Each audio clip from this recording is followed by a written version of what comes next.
In episode 2, when Shauna wakes up the next morning, she goes to the gravesite that they made for Javi, Jackie, and her baby, and it seems like she digs up either her baby or what they put in place of the baby.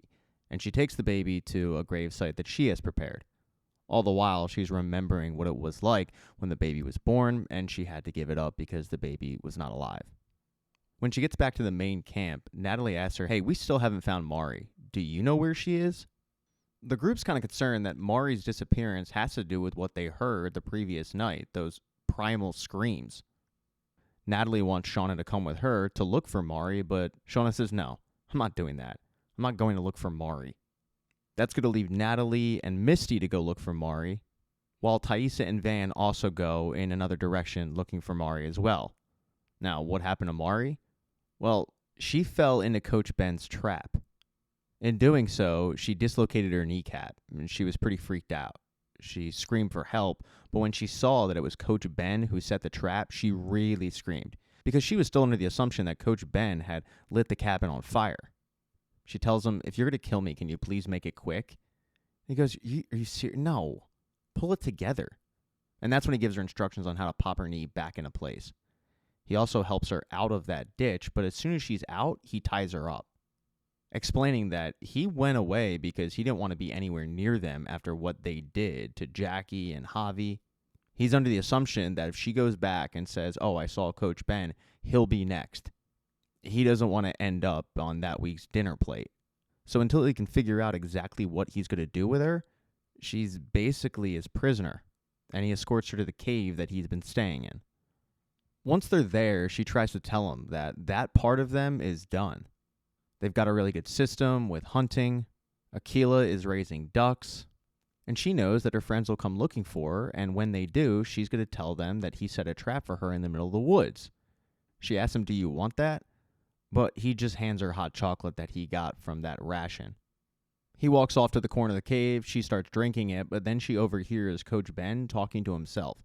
He's talking like he's having a conversation with somebody else, but it's a sign he's clearly losing it. Now, as that is happening, you've got Misty and Natalie walking through the woods looking for any sign of Mari, and Misty is annoying the crap out of Natalie. But then Natalie sees a trap that Coach Ben had laid. She recognizes it, turns to Misty, and tries to distract her from it, but it doesn't work. Misty sees it and gets really excited.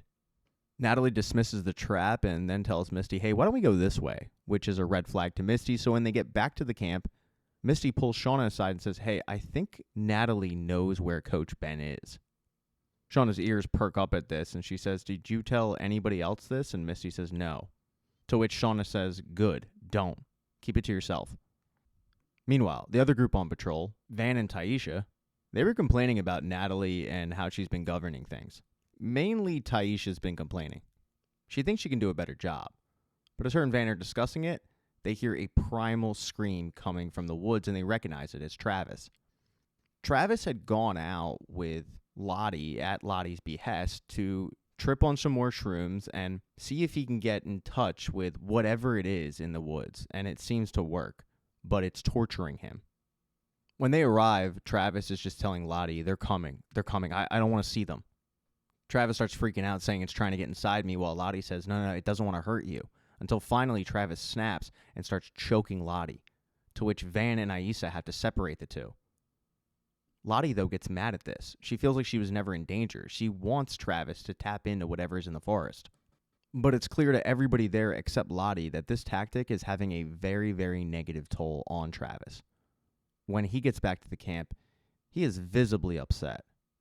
Aquila comes over and gives him a duck. It's like a therapy duck before those were a thing. And he seems to appreciate it. And after a few minutes, Lottie comes over to discuss what exactly he saw. She's actually excited because she tells Travis, you're connecting with it, and you need to continue doing this because we need to know what it wants in order to keep it happy. She hands him another cup of mushrooms, but he says, the thing is, it told me it doesn't want me. There's somebody already connecting with it even more. It's why the animals trust her. And that person seems to be Aquila. But as those two talked not too far away, Shauna went to go visit her baby's new gravesite when she noticed that there were flowers on it. She didn't leave those flowers. Then she heard something behind her and she said, all right, come on out. And it was Melissa. Melissa tries to explain that she wasn't following her earlier in the day, but she did see Shauna walk away, and she felt like, well, you got to keep an eye on each other, so she kind of did follow her. And Shauna gets really territorial, getting in Melissa's face and saying, "That's my baby. Nobody takes my baby." Melissa starts apologizing to her, at first heaping a lot of praise on her, but then saying, everybody's scared of you, but I'm not. And then Shauna gives her a reason to be scared of her because she puts a knife to her throat, yelling insults, saying how she's going to kill her, and Melissa's reaction to this is to kiss Shauna. And Shauna kisses back, and the two are making out. It's hot. All right, back to present day. Taissa and Van wake up from their night of passion. They're kind of reliving it a little bit. They're excited. It's hot. But Van feels bad about dining and dashing. She wants to go back to the restaurant and make good. Before they do that, though, they start going for a round two, but then Van steps on a glass. It cuts her foot pretty good. And Taissa tends to it, but it's pretty clear that Van needs to go to a doctor. So Taissa says, okay, you go to the doctor, and I'll go back to the restaurant and settle up. When Taissa gets to the restaurant, though, the hostess there is less than kind, because the hostess knows what Taissa did. She tells Taissa, I'm going to have to go speak with a manager. Taissa, who had already put her credit card down, starts, looking around the restaurant a little bit, and then she sees the makeshift memorial for her server the previous night. She asks one of the waitresses, what happened to your friend? And the waitress says, craziest thing, he had a heart attack outside. And that's when it clicks with Taissa. He had a heart attack chasing them. When Taissa looks over the kitchen, the hostess has grabbed the manager, and they're pointing at Taissa. Because they've been waiting for Taissa. They're going to pin all the blame on her, as they should. So Taissa grabs her credit card and runs out of there. She's walking back to her car, and that's when she sees a very tiny church. But in the back of the church, there's candles set up, and it looks a lot like the forest. She decides to walk in, throw a matchbook in one of the candles, and then walks out, going home. Later that night, when Van comes home, Van asks her, how was the restaurant? And Taissa doesn't tell Van exactly what happens. She just says, yeah, it was fine. When Shauna woke up at her place that day, she is invigorated. She tells Jeff that she can't wait for things to get back to normal and to be dedicated to the family, which comes at perfect timing for Jeff. He's got a big business dinner that night, and Shauna's coming along with. If he's able to close this deal, it's going to be huge. But then he realizes that Shauna completely forgot about this. As she's trying to think of an excuse to get out of it, there's a knock at the door, and when she goes to answer it, it's Lottie, fresh out of the loony bin. The only reason they let Lottie in the house is because they don't want the neighbors seeing her, but they don't want her there. They want her to leave. And the thing is, Lottie has no place to go. She's got nothing. Shauna reminds Lottie of what happened. All of that crap at the commune happening in front of her daughter. And Lottie says, no, I agree. Callie should have never been there. But, after all, Jeff did bring her. In the middle of trying to get Lottie to leave, Callie ends up coming out of her bedroom and interrupting. Lottie's extremely upset, and Callie says, obviously, she should stay with us. Jeff and Shauna do not agree, but they decide to have a family meeting, where Callie explains, look, we don't really have a leg to stand on here. We're standing in a glass house throwing stones. You're a murderer/adulterer. You're a blackmailer. We pulled up to that commune with 5 datelines worth of problems. That's your friend out there. She's unwell, and I think we need to forgive. After hearing this, Shauna agrees to let Lottie stay for one night. The problem is they do have that dinner, and she doesn't want to leave Callie alone with Lottie. So she gives Misty a call to basically play babysitter. And when Misty gets the call, she jumps right to it. And Walter's a little surprised. He thinks that her friends are taking advantage of her, but Misty doesn't want to hear that. She doesn't believe that her friends are ever taking advantage of her. She just feels like Walter doesn't understand their bond. So she heads over. She thinks it's important, but she does find out pretty quickly, oh, my only job here is to prevent Lottie from talking to Callie. Got it. Now, at first, she's pretty good at this. She asks Lottie to help alphabetize the items in the cabinet. And when they're doing that, Lottie reminds Misty that what happened that night at the commune and what happened to Natalie is not her fault, but Misty doesn't want to talk about it at all. What Misty doesn't know, though, is that Callie is hell-bent on talking to Lottie. Callie's hell-bent on finding out what happened out there. So she comes in the kitchen and she says, all right, well, let's play a game. Let's have a sleepover, a girls' night. And while Misty's initially against it, she's outvoted. The group start drinking, they start playing cards, And that's when Callie goes one step further by slipping something in a Misty's drink that will completely knock her out. But before that happens, they start playing Truth or Dare. Callie gets right to it and says, "What happened at the commune? Were you really going to kill my mom that night?" And Misty tries to deflect from the conversation, but Lottie says, "My only intention was to give it what it needed." Callie wants more answers, but Misty tries to once again interrupt and say, "No, it's my turn. Give me a dare."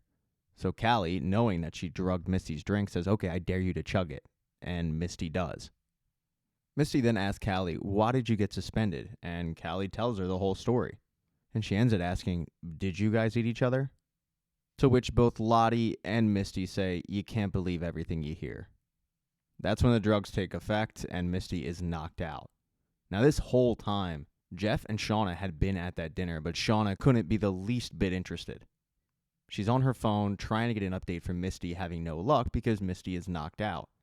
And this distraction is obvious to not only Jeff, but the two guys he's trying to do business with. They even comment on it at one point, and Shauna just gets up and goes to the bathroom to call Misty, but still no luck.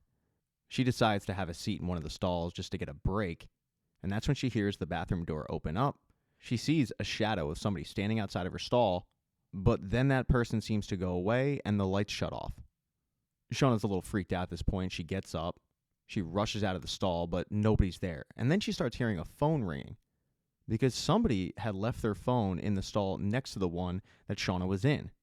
And it's ringing, but it's no caller ID. And it's really weird.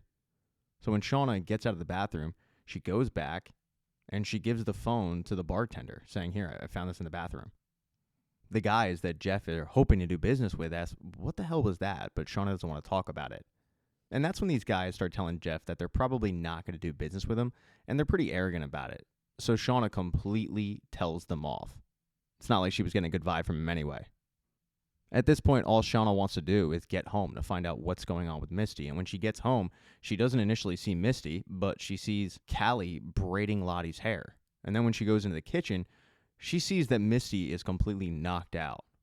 She starts to think that maybe Misty does have a drinking problem. The really messed up thing is she allows Misty to drive home that night in that state, and when Misty gets home, Walter can pretty quickly tell that she is not right. He once again tries to make the point to her that her quote-unquote friends don't really care about her. If they did, they would have called her an Uber, or at worst, they would have called him to pick her up. But because she's drunk, she lashes out at him big time, saying that he just doesn't understand at all. She's getting sick of him being so clingy. And she tells him, "If you can't accept how important my friends are to me, maybe we shouldn't be together." But Walter tells her, "All I care about is you and your well-being." She ends up kicking him out of the house for this. Now, back at Shauna's house, Jeff is pissed off at what Shauna did, but Shauna doesn't really feel bad about it. Instead, she calls up the restaurant to find out if anyone picked up that phone. She asks to talk to the manager, but she does find out that somebody did in fact come back to the restaurant and claim that phone. Thank you so much for checking out this recap. Please consider subscribing to the channel and subscribing to my Patreon. Hit thumbs up if you liked it. Smash that thumbs down button if you thought it sucked. If you left a comment, I don't get back to you. I usually don't check the comments unless they're like a super comment. Also, if you don't see the next video up on the end screen, not to worry. It'll be up in a day or two.